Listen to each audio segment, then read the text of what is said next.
Where to even begin? I guess we'll have to start with how greedy they are, and the fact that they are slowly starting to realize that they can sell the same or skin game every year, just like they're doing with Call of Duty.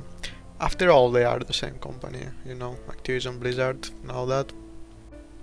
So, we're getting a fully price-based game, microtransactions out of the ass, for stash, cosmetics, and mounts. If you don't believe it, then just go and check World of Warcraft. MMO style gameplay, which open world, no real story progression, can do anything at any time. Max level is 40, which will be increased with every expansion. We're also getting two juicy stats, attack and defense, and every new item rarity just grants higher stats and a single added affix. Then they also said that DLCs are coming, although they call them expansions.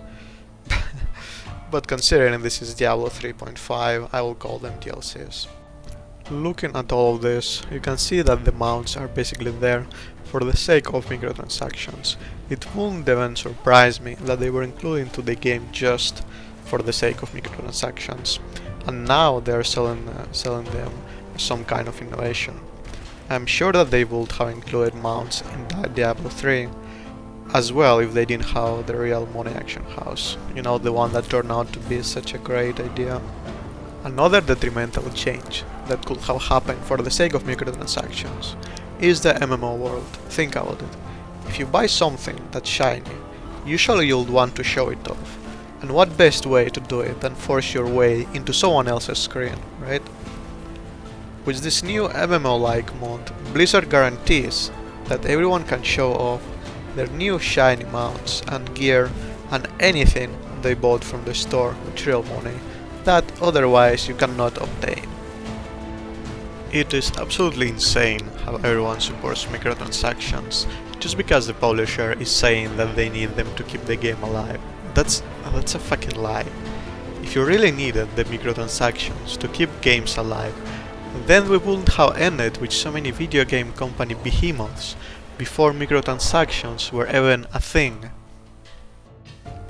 So instead of making more content for the game, they're investing their resources into monetizing and maintaining the current version of the game, instead of making an expansion that they could sell and also make money without trying to convert their user base into whales. Blizzard is basically copying the Path of Exile model, but on top of that they're also charging for the base game. It's like insane. And most people will be okay with this. After all, every major AAA studio is doing it, right? Well, this is why we have DLCs, out of the ass, loot boxes, cut content, fifth re-release of Skyrim, and so on. Games are not made for the niche public anymore, where people will protest or call out this kind of bullshit. Games are made for the masses that just want to consume the latest shiny thing. I wonder if they're just trying to tank Diablo, so nobody will want to play it on PC anymore, and everything that's left is mobile market, where they obviously can get away with those microtransactions without anyone complaining. I mean, who is gonna listen to like 9-year-olds anyway, right?